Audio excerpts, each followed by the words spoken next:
السلام علیکم ناظرین، ایک نئی ویڈیو کے ساتھ آپ کی خدمت میں حاضر ہوں۔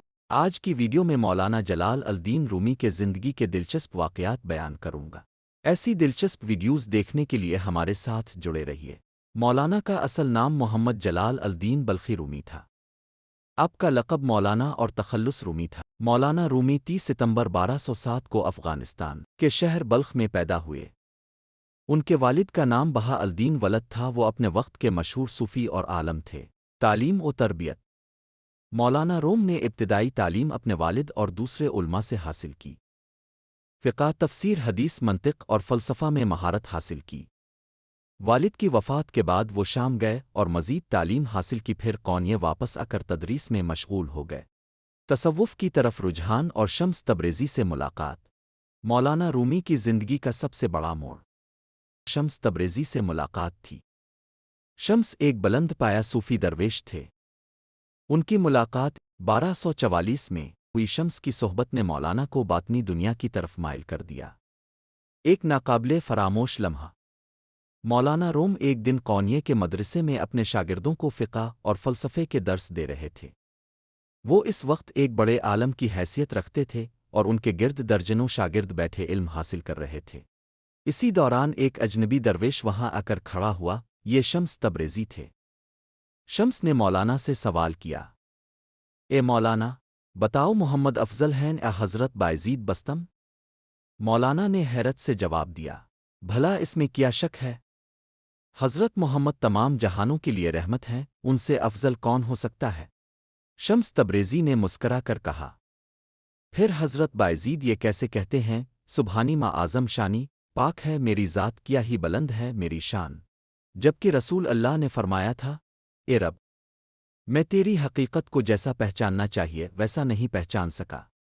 یہ سن کر مولانا روم کے دل و دماغ میں ایک زلزلہ آ گیا۔ یہ سوال معمولی نہ تھا بلکہ ایک روحانی چابک تھا۔ اس کے بعد روم نے شمس تبریزی کی صحبت اختیار کر لی اور ان کی محبت و صحبت نے انہیں علم کی دنیا سے نکال کر عشق و معرفت کی راہ پر ڈال دیا۔ ایک شخص کا غرور اور مولانا کا انکسار۔ ایک دن ایک مالدار شخص جو علم و دولت دونوں میں فخر محسوس کرتا تھا مولانا روم کے پاس آیا۔ اس نے مولانا کو دیکھ کر کہا، تم تو بس شاعری کرتے ہو، رقص کرتے ہو اور لوگوں کو رلاتے ہو۔ میں نے ساری عمر علم ظاہر پڑھا ہے، میں تم سے بہتر عالم ہوں۔ مولانا روم مسکرائے اور نرمی سے بولے، اے دوست، تم نے صرف کتابوں کے لفظوں کو پڑھا ہے، میں نے دل کے اوراق کو پڑھا ہے۔ وہ شخص ہنسا اور بولا، دل کے اوراق، یہ بھی کوئی علم ہے؟ مولانا نے خاموشی سے ایک چھوٹا سا شیشہ آئینہ منگوایا، پھر فرمایا، یہ آئینہ دیکھو، یہ شیشہ خود کچھ نہیں کہتا، لیکن اس میں جو جھانکتا ہے اسے اپنی حقیقت نظر آتی ہے۔ میرے کلام، میری شاعری اور میرا رقص بھی ایسا ہی ہے، جو خود کو سچائی سے دیکھنا چاہے اسے راستہ دکھاتا ہے۔ یہ سن کر وہ مغرور شخص خاموش ہو گیا اور تھوڑی دیر بعد اس کی آنکھوں سے آنسو بہنے لگے۔ اس نے مولانا کے قدم چومے اور کہا، میں آج پہلی بار اپنے دل کو جان پایا ہوں۔ یہ واقعہ مولانا کی روحانی حکمت، انکساری اور لوگوں کے دلوں تک پہنچنے والی تاثیر کا خوبصورت نمونہ ہے۔ رقص سما کی ابتدا، درویشوں کا چکر لگانا۔ مولانا رومی ایک دن قونیہ کی گلی میں جا رہے تھے۔ راستے میں انہیں ایک لوہار کی دکان سے دھات پر ہتھوڑے کی آوازیں سنائی دیں۔ تھن تھن تھن ضرب میں ایک عجیب سا نغمہ تھا، جیسے کوئی دل کی دھڑکن ہو، جیسے کوئی رب کی پکار ہو۔ مولانا رومی ایک دم رک گئے۔ انہوں نے آنکھیں بند کیں اور ہتھوڑوں کی آواز میں ایک الہامی ساز محسوس کیا۔ ان کے دل میں ایک عجیب سی کیفیت پیدا ہوئی اور اچانک انہوں نے گول گول چکر لگانا شروع کر دیا۔ زمین پر ان کے قدم گھوم رہے تھے مگر ان کی روح آسمانوں کی طرف پرواز کر رہی تھی۔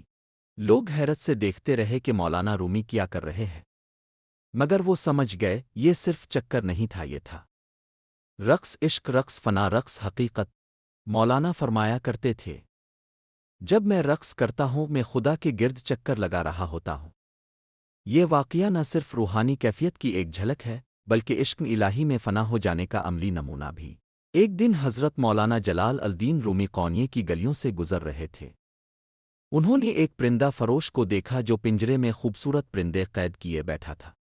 پرندے پنجرے میں پھڑپھڑا رہے تھے اور آزادی کے لیے تڑپ رہے تھے۔ مولانا رومی نے کچھ دیر ان پرندوں کو خاموشی سے دیکھا۔ پھر انہوں نے پرندہ فروش سے پوچھا، یہ پرندے کیوں قید میں ہیں؟ پرندہ فروش نے کہا، یہ تجارت ہے، لوگ انہیں خریدتے ہیں۔ مولانا نے کہا، یہ پرندے آسمان کے عاشق ہیں، قید ان کی فطرت کے خلاف ہے۔ مولانا نے سکے نکال کر تمام پرندے خرید لیے۔ انہوں نے ایک ایک پنجرا کھولا اور پرندوں کو آزاد کر دیا۔ پرندے آسمان کی طرف اڑتے گئے اور مولانا کی آنکھوں میں خوشی کے آنسو آ گئے۔ انہوں نے فرمایا، ہم سب کسی نہ کسی قید میں ہیں، خواہشات کی دنیا کی، نفس کی۔ مولانا رومی 17 دسمبر 1273 کو قونیے میں وصال فرما گئے۔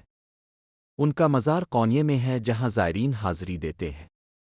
ان کی وفات کی رات کو شبن عروس کہا جاتا ہے کیونکہ وہ اسے خدا سے ملاقات کی رات سمجھتے تھے۔